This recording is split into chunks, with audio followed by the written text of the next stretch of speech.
Hello बच्चों, क्या हाल चाल, कैसे चल रही है पढ़ाई। तो आज के इस वीडियो में हम लोग सॉल्व करने वाले हैं जेई एडवांस 2015 पेपर 1, जिसमें कि हम लोग multiple correct type question solve करने वाले हैं। इससे पहले क्वेश्चन नंबर 54 के पहले जो भी क्वेश्चन थे वो ऑलरेडी हमने सॉल्व कर रखे हैं लास्ट वीडियोज़ में।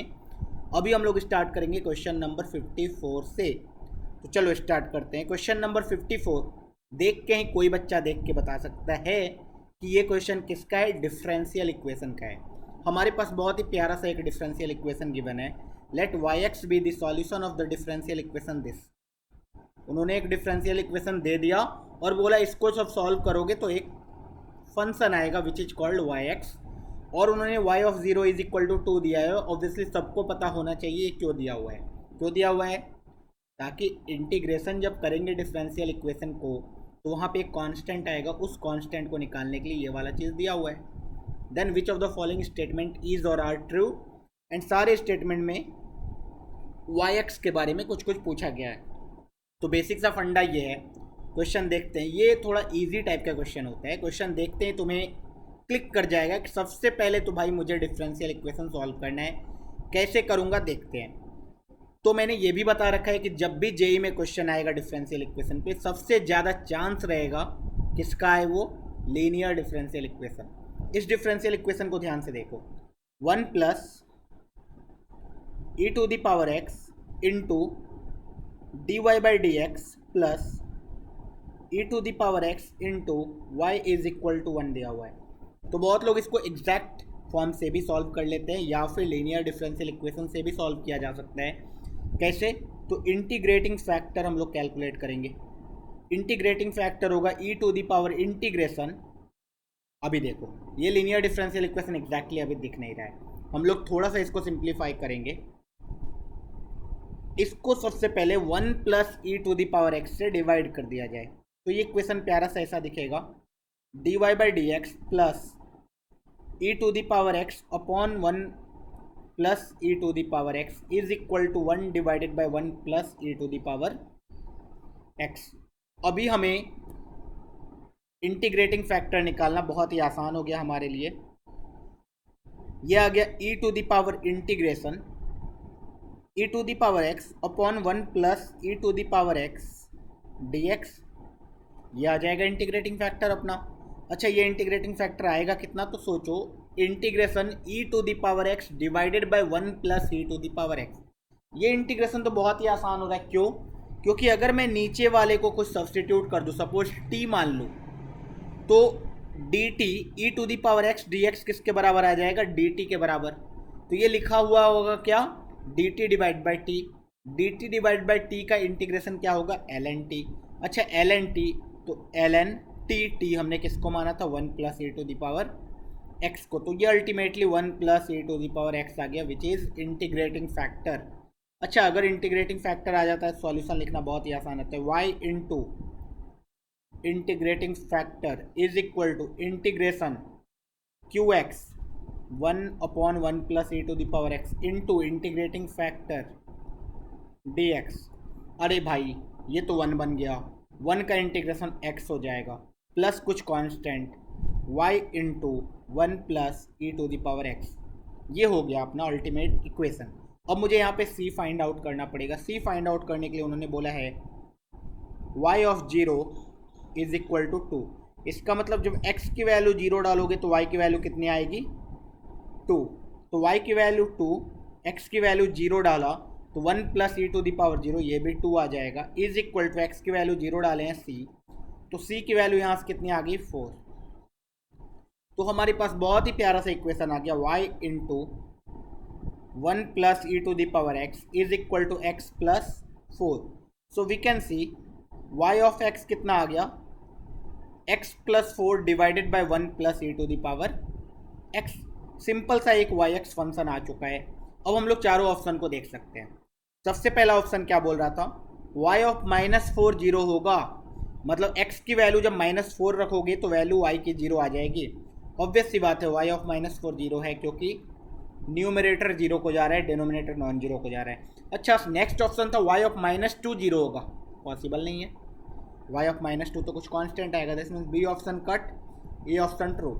ए और बी तो बहुत ही आसान था। सी और डी को देखो, y x has critical point in this interval. भाई साहब, y x has no critical point in this interval. Okay, तो बेसिकली वाई एक्स का क्रिटिकल पॉइंट देखना है क्या उस इंटरवल में है या नहीं। अच्छा, क्रिटिकल पॉइंट क्या होता है? क्रिटिकल पॉइंट क्या होता है? तो यहाँ पे बहुत बच्चे मिस्टेक करते हैं। क्रिटिकल पॉइंट वो वाला पॉइंट होता है जहाँ पे फंक्शन का डेरिवेटिव या तो जीरो हो जाए या फिर अनडिफाइंड हो जाए। दोनों चीज़ें याद रखनी है। क्रिटिकल पॉइंट वो वाला पॉइंट होता है जहाँ पे एफ डैश एक्स या तो जीरो हो जाए या तो अनडिफाइंड हो जाए। तो हमें बेसिकली एफ डैश एक्स निकालना होगा। और बहुत बच्चे बोलते हैं अगर हमारे पास डिफरेंशियल इक्वेशन गिवन ही था तो वहाँ पे एफ डैश एक्स तो पता था, तो हम लोग डायरेक्टली यहाँ से एफ डैश एक्स निकाल सकते हैं। सही बात है, सही लॉजिक है, यहाँ से निकाल सकते हैं। And you know why, and you know why dash, तो तुम्हें वाई डैश यहाँ से फाइंड आउट कर लोगे बहुत ही आसानी से। लेकिन अगर वाई एक्स आ चुका है तो इसको डिफ्रेंशिएट करना भी कोई बड़ी बात नहीं है। तो we can easily differentiate this.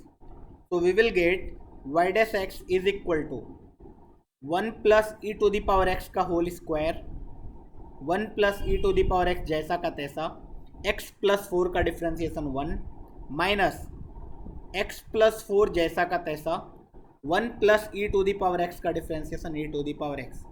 तो ultimately we can say this is 1।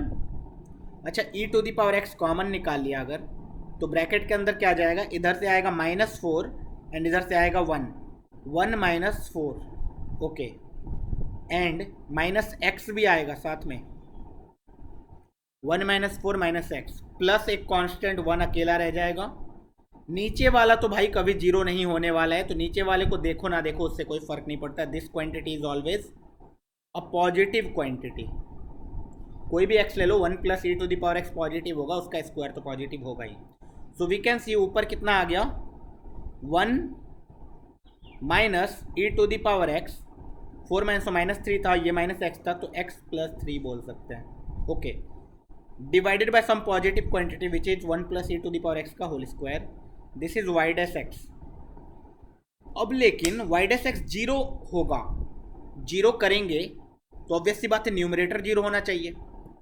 Numerator zero होना चाहिए, तो न्यूमरेटर है क्या मेरा, 1 minus e to the power x into x plus 3 is equal to zero करेंगे। क्या इसको सॉल्व कर पाएंगे, y is equal to e to the power x into x plus 3 not 4। Okay, तुम सोचो इसको सॉल्व करना है, नंबर ऑफ इक्वेशन निकालना है, तो ऑब्वियस सी बात है तुम ग्राफ बनाने की कोशिश करोगे, लेकिन क्या तुम एग्जैक्टली आइडेंटिफाई कर पाओगे वो -1 से 0 के बीच में? नहीं। तो यहाँ पे एक आता है ट्विस्ट। क्या ट्विस्ट है ये? ट्विस्ट ये है कि जब भी बोला जाए ना कि सम इंटरवल में, ए से बी वाले इंटरवल में एक रूट एग्जिस्ट करता है, तो तुम्हें क्या करना चाहिए पता है? एक थॉट तो ये आना चाहिए, रोल्स थ्योरम की बात हो सकती है। अच्छा, रोल्स थ्योरम क्या बताता है? एक रूट होता है, हाँ बोलता है ना, रोल्स थ्योरम बोलता है ना कि अगर f x differentiable and continuous हो तो एफ डैश एक्स का एटलीस्ट 1 0 आएगा, f dash x in between some interval. वो भी तो रूट की ही बात कर रहा है, लेकिन यहाँ पे तो ऐसा कोई कंडीशन है ही नहीं। एक और थ्योरम आता है IMVT, intermediate mean value theorem. वो क्या बोलता है, अगर ए एंड बी दो इंटरवल में देखना है तो f a into f b अगर नेगेटिव आ जाए तो जरूर एक पॉजिटिव रहा होगा एक नेगेटिव रहा होगा, एंड फंक्शन अगर कंटिन्यूअस है तो ऑब्वियस सी बात है ए से बी के बीच में एटलीस्ट एक बार तो वो एक्स एक्सिस को कट करेगा, और एक्स एक्सिस को अगर कट करेगा तो रूट होगा। ओके, तो बस हमें क्या देखना था, न्यूमरेटर को जीरो डालने पे क्या आ रहा है देखो, 1 माइनस 0 1, तो 0 प्लस 3 दिस इज -2। न्यूमरेटर -1 डालने पे क्या आ रहा है देख लेते हैं, 1 minus e to the power -1, ये 2 अपॉन ई है। Okay, so this is e minus 2 divided by e which is a positive quantity, क्योंकि ई की वैल्यू लगभग 2.72 लगभग, ठीक है। तो ये एक पॉजिटिव, ये एक नेगेटिव। तो अच्छा, 0 -1, 0 पे पॉजिटिव नेगेटिव, 0 पे नेगेटिव, -1 पॉजिटिव, तो कम से कम एक बार तो कट करेगा, मतलब एक रूट तो होगा, मतलब ये न्यूमरेटर एक बार कम से कम 0 होगा। दिस मीन्स एक क्रिटिकल पॉइंट कम से कम तो आएगा -1 से 0 के बीच में। तो ऑप्शन नंबर सी सही होगा, डी गलत होगा। प्यारा सा क्वेश्चन था, क्लासिक क्वेश्चन था, हमने बहुत ही आसानी से सॉल्व कर लिया। चलो आगे बढ़ते हैं नेक्स्ट क्वेश्चन में। नेक्स्ट क्वेश्चन आ गया भैया, फिर से डिफरेंशियल इक्वेशन। ओके, देखते हैं। बोला गया इस बार डिफरेंशियल इक्वेशन बनाने बोला गया है। Consider the family of all the circles. हमें एक फैमिली ऑफ सर्कल मिला होगा, कुछ कंडीशन गिवन होगा, देखते हैं किस फैमिली से बिलोंग करता है ये circle. Such that the centre lies on the straight line y is equal to x. अच्छा, सेंटर एक straight line y is equal to x पे है। ये एक लाइन है y is equal to x जिस पे सेंटर है। तो y is equal to x पे कोई भी कोऑर्डिनेट वो कैसा होता है, वेरिएबल अल्फा कॉमा अल्फा होगा। बस इतना ही कंडीशन गिवन है और कुछ भी नहीं। यही फैमिली ऑफ सर्कल है जिसका centre y is equal to x पे। तो ऐसा सर्कल तो इनफाइनाइट हो सकता है, उसी सारे सर्कल को बोल दिया गया एक family. x minus alpha the whole square y minus alpha the whole square is equal to what, we don't know radius, so we will have to take a variable which is r square. तो ये होगा family of all the circle whose centre lie on the line y is equal to x. अब बोला गया if this family of circle is represented by the differential equation this, मतलब basically इस family का अगर डिफरेंशियल इक्वेशन निकाला जाए तो वो समथिंग लाइक दिस, इस फॉर्म में आएगा। दो बार डिफरेंशिएशन, ऑर्डर 2 है, ऑर्डर 2 होना भी चाहिए। क्यों? क्योंकि भाई एक अल्फा एंड एक आर, दो अलग अलग वेरिएबल है, आर्बिट्ररी कांस्टेंट है, तो ऑब्वियस सी बात है दो बार डिफरेंशिएट करना ही पड़ेगा। P and Q are the function of this this this, then कौन सा कंडीशन सेटिस्फाई कर रहा है। तो बेसिकली हमें क्या करना है, हमें इसका डिफरेंशियल इक्वेशन फाइंड आउट करना है। डिफरेंशिएट करो भाई, 2 into X minus alpha into X का difference 1, 2 into Y minus alpha into Y dash is equal to 0। 2 हटा दिया जाए तो ये X minus alpha plus Y minus alpha into Y dash is equal to 0 लिखा हुआ है। एक और बार डिफरेंशिएट करो भाई, 1 प्लस वाई डैश का whole square into Y minus alpha plus y minus alpha का डिफरेंशिएशन इज y डैश। अरे ये तो हो गया। अभी क्या करेंगे, y डैश को जैसा का तैसा रहने दिए, y माइनस उसका डिफरेंशिएशन किया। अभी y माइनस अल्फा को जैसा का तैसा रहने देंगे, y डैश का डिफरेंशिएशन करेंगे तो y double dash is equal to 0। सही किया है ना मैंने? एक बार चेक कर लेता हूँ। एक बार क्या किया, इसको जैसा का तैसा रहने दिया, इसको डिफरेंशिएट किया। जब y माइनस अल्फा को डिफरेंशिएट किया तो y डैश बना, तो ये सिर्फ y डैश स्क्वायर रहा, है ना। उसके बाद y माइनस अल्फा को जैसा का तैसा रहने दिया, इसको डिफरेंशिएट किया, ये आया। Okay, so from here we can see y minus alpha into Y double dash is equal to minus of 1 plus Y dash का स्क्वायर। तो y माइनस अल्फा कितना आ गया, minus of 1 plus Y dash का square divided by Y double dash. तो यहाँ से we can see alpha is equal to Y plus 1 plus Y dash का square divided by Y double dash. Alpha आ गया मेरा। अब क्या करेंगे, ऑब्वियस सी बात है अल्फा को इस इक्वेशन में डालेंगे। क्यों ऊपर वाले में क्यों नहीं डालेंगे? ऊपर वाले में डालेंगे तो वी डोंट नो आर, तो हमें आर निकालना पड़ेगा। आर निकालने का झेल कौन ले, मैं इसमें डाल दूंगा। जैसे ही इसमें डालेंगे देखो क्या हो रहा है situation. x minus alpha, x minus alpha, alpha पूरा का पूरा क्या है देख लेते हैं। x minus alpha minus y minus 1 plus Y dash का square divided by Y double dash plus y minus alpha into Y dash. तो y minus alpha is a negative number, तो वो उधर चला जाएगा। y minus alpha into Y dash, ठीक है। अभी क्या करेंगे, इसी को सिंप्लीफाई करेंगे, यही डिफरेंशियल इक्वेशन है अपना। x into Y double dash minus y into Y double dash minus 1 minus y dash का square is equal to 1 y dash plus Y dash का होल क्यूब, ठीक है। वाई डबल डैश ऊपर नीचे से cut गया दोनों साइड से, so we can see y double dash के अंदर क्या आ गया, x माइनस वाई माइनस 1 एक कांस्टेंट है, माइनस वाई डैश का स्क्वायर माइनस वाई डैश का whole cube is equal to 0। So from here we can see x minus y into Y double dash minus y dash common लिया तो 1 plus Y dash square -1 is equal to 0। Minus minus multiply कर दिया तो यहाँ से we can see this is y minus x into Y double dash plus Y dash into 1 plus Y dash का square plus 1 is equal to 0। ये exactly उसी form में आ गया जहाँ पे p की वैल्यू कितनी आ गई y minus x and q की वैल्यू कितनी आ गई 1 प्लस वाई डैश स्क्वायर। तो p एंड q आ चुका है, so we can see p is y minus x and p plus q निकालेंगे तो क्या आएगा y minus x plus 1 plus Y dash square, y minus x plus 1 plus Y dash square. C वाला option सही है।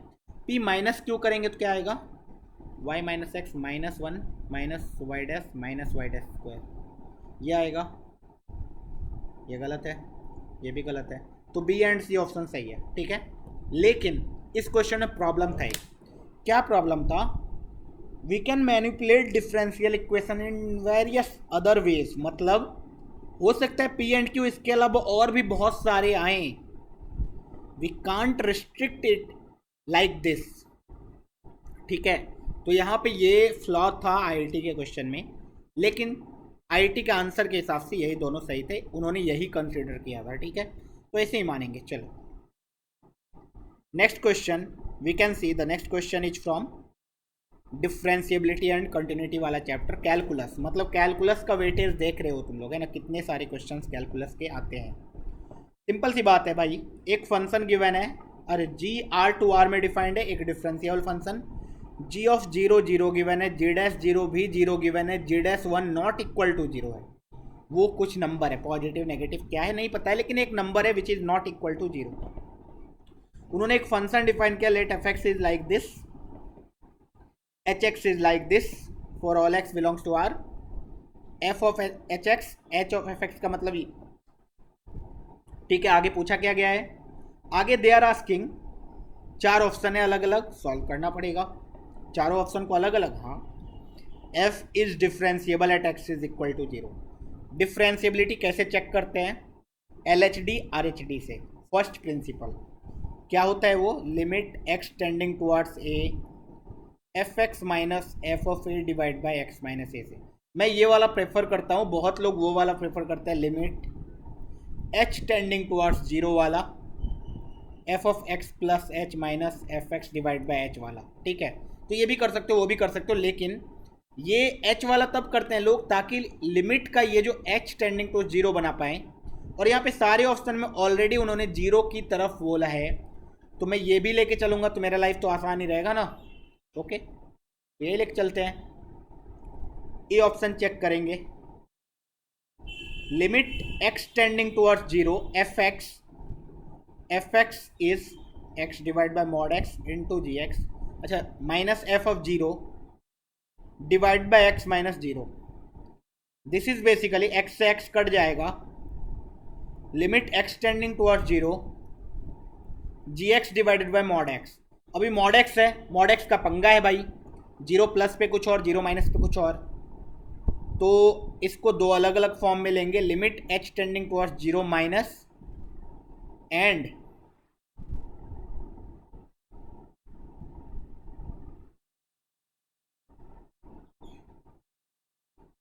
Limit H x tending towards 0 plus, ये हो गया LHD, ये हो गया RHD। अच्छा LHD जब 0 माइनस पे जाएंगे तो भाई ये खुद g x upon x with negative sign खुलेगा, एंड ये g x upon x with positive sign खुलेगा। ऑब्वियस सी बात है, जी ऑफ 0 भी 0 है, एक्स भी 0, तो 0 बाई 0 फॉर्म है, LH रूल लगाएंगे तो ये आ जाएगा limit x tending towards 0 minus g dash x upon 1 sorry, and ये आ जाएगा limit x tending towards 0 plus g dash x with negative sign, 0 डालोगे तो ये आ जाएगा जी डैश 0, ये आ जाएगा minus of g dash 0 limit, and we know g of 0 is 0, g dash 0 is 0, So ये भी जीरो, ये भी zero. LSD is equal to RSD. This means fx is differentiable at x is equal to 0. Option B h is differentiable. h भी बहुत ही आसान. Limit x tending towards 0 hx that is e to the power mod x minus e to the power 0 1 divide by x. भाई इसमें भी LSD या RSD लगेगा. Limit x tending towards 0 minus e to the power minus x minus 1 upon x. Limit x tending towards 0 plus E to the power x minus 1 upon x. ये आएगा -1, ये आएगा 1. LSD is not equal to RSD, hence option B गलत हो गया. Option C f of hx मतलब x के जगह hx रखना है. Limit x tending towards 0 f of h of x minus f of h of 0 divided by x minus 0 होगा. f of h of x is e to the power mod x divide by mod of e to the power mod x into g into e to the power mod x. x के जगह हर जगह मैंने क्या रख दिया fx में, hx minus f of h of 0. h of 0 तो 1 होता है, h ऑफ 0 तो 1 होता है, और इसमें 1 रखेंगे तो ये कितना आ जाएगा, g ऑफ 1 आ जाएगा. g ऑफ 1, ठीक है, g ऑफ 1 रख देते हैं यहाँ पे, डिवाइड बाय x. भाई साहब ये तो भारी भरकम लिमिट आ गया. कोई बात नहीं, कर लेंगे. तो मुझे दिख रहा होगा ये दोनों कट गया. क्यों कट गया? क्योंकि ये एक पॉजिटिव नंबर है, ये भी positive number. Positive number mod हमेशा पॉजिटिव से खुलेगा. And e to the power mod से कट गया. ठीक है, तो ये तो अल्टीमेटली सिर्फ ये आ गया.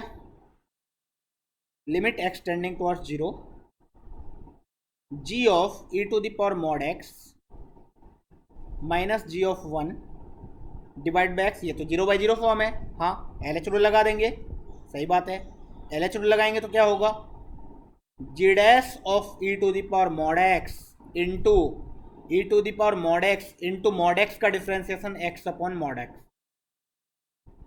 Minus 0 divide by 1. अच्छा, ये बहुत लोगों को नहीं पता होता. mod x का differentiation x upon mod x, ये तब हम लोग लेते हैं when x is not equal to 0, है ना. x 0 हो जाएगा तो ऐसे डिफरेंशिएट नहीं, 0 का डिफरेंशिएशन क्या करेंगे. तो x नॉन 0 है तो ये +1 और -1 हो सकता है, इसलिए x divide by mod x लेने से क्या फायदा हुआ, ये +1 भी है -1 भी है. नहीं लेना चाहते हो तो x अभी बाइफर्केट कर दो 0 + 0 - पे, उससे भी चलेगा. ठीक है, यहाँ से ही देख लिया. जब 0 प्लस पे जाओगे, अब यहीं से मैं बाइफर्केट कर लेता हूँ. चलो, 0 प्लस पे गया तो ये x टेंडिंग टुवर्ड्स 0 माइनस पे गया तो बस इसी का नेगेटिव. अब रखो g dash of 0, g dash of 1, और ये आ गया minus of g dash of 1. Since g dash of 1 is not equal to 0, तो वो कुछ तो नंबर रहा होगा. अगर वो पॉजिटिव रहा होगा तो ये पॉजिटिव आएगा और ये नेगेटिव आएगा. अगर वो नंबर नेगेटिव रहा होगा तो ये नेगेटिव आएगा, ये पॉजिटिव आएगा. This means LSD is not equal to RHD. तो यहाँ से we can see that option C भी रॉन्ग है. चलो ऑप्शन डी देख लेते हैं. h of fx limit x tending towards 0 h of fx minus h of f of 0 divided by x. This is same as limit x tending towards 0 h of fx मतलब e to the power mod x के जगह x by mod x into gx. यही ना. हाँ, minus f of 0/0 है तो h of 0 is 1 divided by x. ठीक है, अब ऑब्वियसली बात है, जब x पॉजिटिव होगा x नेगेटिव होगा तो ये -1 + 1 होगा, लेकिन इसका भी mod लगा हुआ है तो इसको कोई फर्क ही नहीं पड़ता है. तो ये अल्टीमेटली सिर्फ इतना आ जाएगा. Limit x tending towards 0 e to the power mod of gx -1 divide by x. अच्छा, g ऑफ 0 इज 0 है ना, तो e to the power 0 by same 0 अगर रहता, that is mod gx into mod gx, तो वो 1 हो जाता. तो ये वाला क्वांटिटी 1 हो गया लिमिट में जाके. E to the power 0 minus 1 upon same 0 1 होता है। तो ये अल्टीमेटली बचा कितना, limit x tending toward 0 g of x का मॉड डिवाइडेड बाय x। अच्छा, ये 0 प्लस एंड 0 माइनस पे अलग अलग जाएगा, g ऑफ 0 प्लस या 0 माइनस जाए तो ये तो 0/0 फॉर्म है, तो g ऑफ x 0 प्लस पे 0 माइनस पे क्या है कुछ आइडिया नहीं है। तो अल्टीमेटली वी कैन सी कि डिफ्रेंशिएट कर दो भाई। जब डिफ्रेंशिएट करोगे तो ये gx बाय मॉड gx है, x 0 प्लस पे अब जाएंगे 0 माइनस पे जाएंगे, तो ये g of 0 which is 0 and mod of g of 0। तो ये g डैश x लिखा हुआ है डायरेक्टली, बेसिकली ये लिखा हुआ है mod of g dash x। तो ये हो गया मॉड ऑफ g डैश 0, तो ये बाई 0 ही आएगा, 0 प्लस पे जाओ या 0 माइनस पे जाओ, hence L S D is equal to R S D. Option number D सही हो जाएगा। तो ये क्वेश्चन सबसे लेंदी क्वेश्चन बोला जा सकता है, क्यों?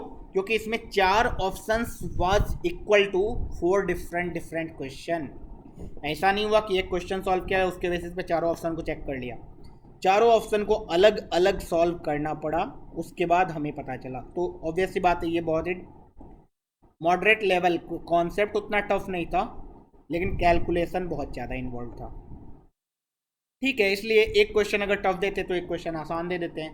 ये एक फंक्शन का क्वेश्चन है, एफ एक्स जी एक्स गिवन है, रेंज ऑफ एफ निकालने बहुत ही आसान, साइन π/6 के अंदर, साइन π/2 के अंदर, साइन एक्स। ये वाला क्वेश्चन मैंने ऑलरेडी एक जगह कहाँ सॉल्व कर रखा है, अगर तुमने वीडियो देखा है सारा तो चॉकलेट प्रॉब्लम वाला जेईई एडवांस रिवीजन सीरीज वाले में देखना।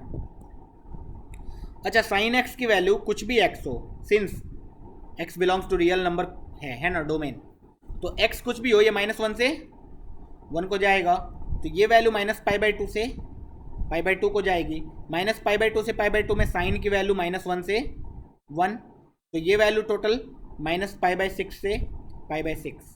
ओके, तो ये वैल्यू कहाँ से कहाँ तक, -1/2 से 1/2। ये तो बहुत ही आसान था, ऑप्शन नंबर 8 रो।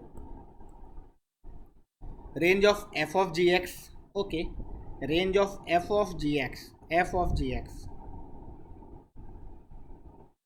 तो f sine π/6 into sine π/2 into sine x था, तो वहाँ पे जी एक्स आ जाएगा which is π/2 into sine x. एक और बार, so this is f of g x. इसका भी रेंज निकालना बहुत आसान, -π/2 से π/2, तो ये पूरा -1 से 1, ये -π/2 से π/2, तो ये -1 से 1, तो ये -π/6 से π/6, तो ये टोटल कहाँ, -½ से ½ इसका भी रेंज सेम, बी आंसर भी सही। ये दोनों तो चिल्दी क्वेश्चन था, बहुत ही आसान। लिमिट निकालना भी बहुत आसान है, f x upon g x, limit x tending to 0 f x क्या है, sine of π/6 into sine of π/2 into sine of x divide by π/2 into sine x. Simple है, एक्स टेंडिंग टू 0 है तो ये 0 को जा रहा है, ये 0 को जा रहा है तो ये भी 0 को जा रहा है, ये 0 को जा रहा है तो ये भी 0 को जा रहा है। साइन के अंदर सब कुछ 0, साइन के अंदर ये π/6 sine π/2 sine x multiply and divide कर दिया, तो साइन 0/0 1 हो गया, ये गया। सो ये अल्टीमेटली आ गया π/6 इंटू साइन के अंदर π/2 साइन एक्स, ये फिर से इतना साइन 0/0 1, तो ये तो अल्टीमेटली π/6 आ गया, सिर्फ π/6। अरे वाह, ऑप्शन सी भी सही हो गया। क्या चारों ऑप्शन सही है क्या? There is an x belongs to such that g of f x is 1, g of f x, okay, g of f x π/2 into sine के अंदर साइन ऑफ π/6 के अंदर साइन ऑफ π/2 के अंदर साइन ऑफ एक्स, यही था। इसका range निकाल लेते हैं, -1 से 1, ये भी -1 से 1, -π/6 से π/6, -½ से ½ -½ से ½ तो this is basically π/2 sine minus of 0.5 से 0.5।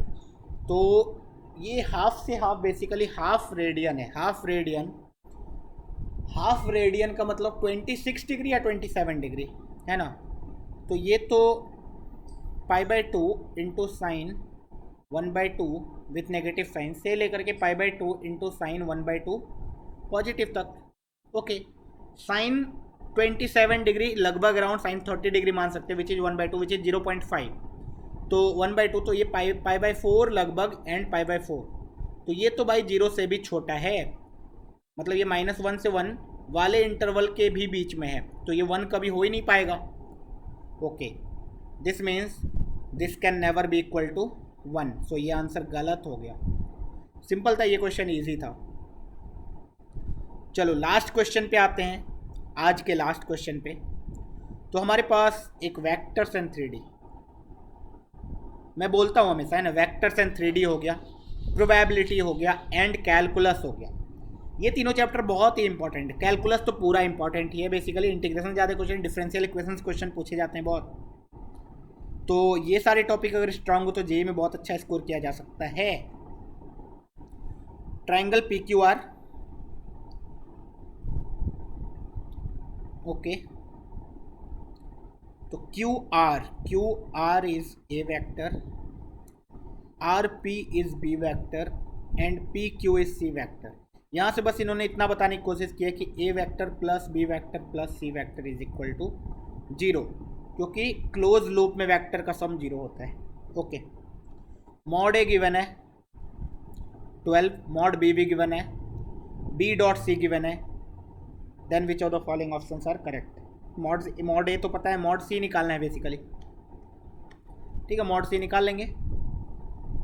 मॉड C कैसे निकालेंगे? A प्लस B का mod is equal to C का मॉड, माइनस हुआ लेकिन मॉड लेके स्क्वायर कर दिया तो बात बराबर। तो दिस इज मॉड A का square.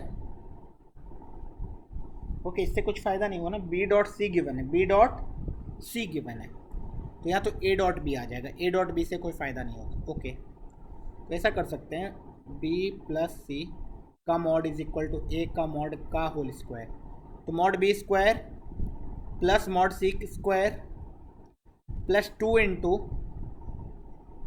A square plus B square plus 2AB होगा ना, B.C is 24 is equal to mod A square, that is 12 का स्क्वायर 144, मॉड B स्क्वायर 4 चौके 16 48 plus mod C square plus 24 दूना 48 is equal to 144। तो यहाँ से mod C square पता चल जाएगा 144 माइनस 48, 8 दूना 16, तो ये हो गया 86 96। ओके, तो यहाँ से आ गया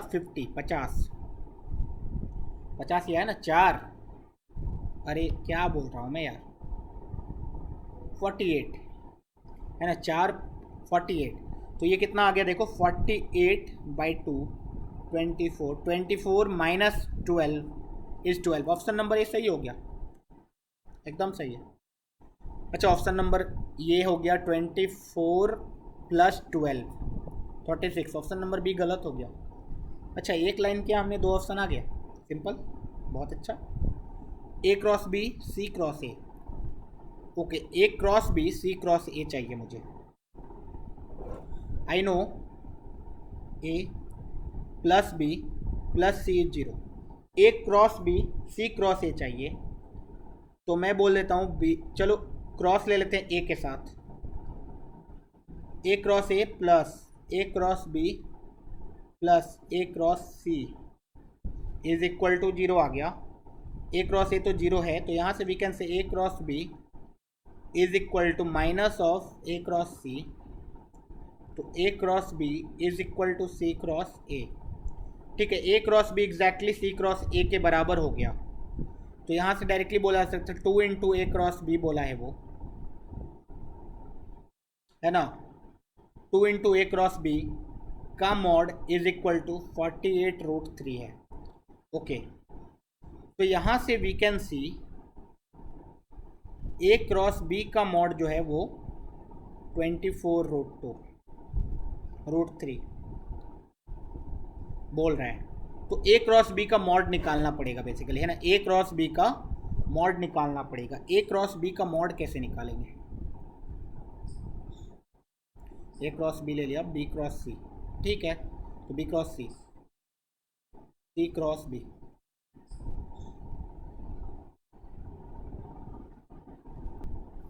हाँ मुझे क्या निकालना था? ए क्रॉस बी निकालना था। सॉरी यार, कॉल आ गया था एक, तो मैं बिजी हो गया, तो थोड़ा सा ओके चलेगा। ए क्रॉस बी निकालना है ना, तो मुझे सी क्रॉस बी निकाल सकता हूँ ना मैं बहुत ही आसानी से। ये क्वेश्चन थोड़ा सा टफ हो गया ना, बाकी जो दो क्वेश्चन बहुत आसान थे उसके बदले इन्होंने दे दिया a cross b plus c cross b is equal to 0 तो होगा ही, ठीक है। अगर 0 होगा तो we can see A cross B की जो वैल्यू आएगी वो बी क्रॉस सी के बराबर होगी, क्योंकि वो माइनस सी क्रॉस बी आएगा, that is b cross c. अच्छा, b cross c is basically mod b into mod c into sine theta. अच्छा, मॉड निकालना है ना, तो डायरेक्टली मॉड ले लेंगे। तो mod b into sine theta. So mod b मुझे पता होगा 4√3, मॉड सी मुझे पता होगा √48, साइन थीटा मुझे पता होगा √1 minus cos square theta. Okay, so we can find out this. कितना आ रहा है देखो, 48 भी होता है 16√4√3, तो 4√3 इंटू 4√3 कितना आ जाएगा? तो बेसिकली 48 आ गया ये, into √1 minus cos square theta. Cos square theta कहाँ से निकलेगा? बी डॉट सी से। तो बी डॉट सी होता है mod B cos theta is B dot C divide by mod B mod C. तो यहाँ से आ गया ये बेस 3 2 6 2 4 1/2। कॉस थीटा अगर 1/2 है तो साइन थीटा √3/2 है। साइन थीटा √3/2 है, तो ये √3/2 है। तो दिस 24√3। तो मॉड ए क्रॉस बी 24√3 आया, and mod A cross B 24√3 चाहिए था, हेंस ये आंसर हो गया। A dot B is equal to -72। भाई कितना कैलकुलेशन करवाओगे यार। ए डॉट बी करना है तो फिर से ऐसे ही कर दिया। मुझे a plus b plus c पता है 0 है, ए डॉट बी चाहिए, तो a dot b plus b dot B is mod b का whole square, that is 48 plus c dot B is equal to 0। तो a dot b plus 48 plus c dot B is 24 is equal to 0। तो a dot B कितना आ जाएगा? -72 आ जाएगा। Okay सही है ये, तो चारों ऑप्शन सही है, वाह। तो यहाँ पे हमने कंप्लीट कर लिया मल्टीपल करेक्ट टाइप क्वेश्चन, ठीक है। तो सेक्शन 2 कंप्लीट कर लिया। अब एक लास्ट सेक्शन बचा हुआ विच इज सेक्शन 3। उसके बाद हम लोग सॉल्व करेंगे पेपर 2। तो देखो यार, सीबीएसई बोर्ड ऑलरेडी कैंसिल हो चुका है, तो मतलब अब तुम्हारा फोकस मेनली कहाँ पे हो जाना चाहिए? प्योर जेई एडवांस पे हो जाना चाहिए। जेई मेंस 2 बार हो चुका है, तो तुम्हें प्रैक्टिस हो ही चुका होगा। अब तुम अगर जेई एडवांस की तैयारी अच्छे ढंग से करते हो, मचा दोगे, आईआईटी में चले जाओगे। जो आईआईटी चाहिए वो आईआईटी में जा सकते हो, मौका है, मचा दो। चलो, ऑल दी बेस्ट।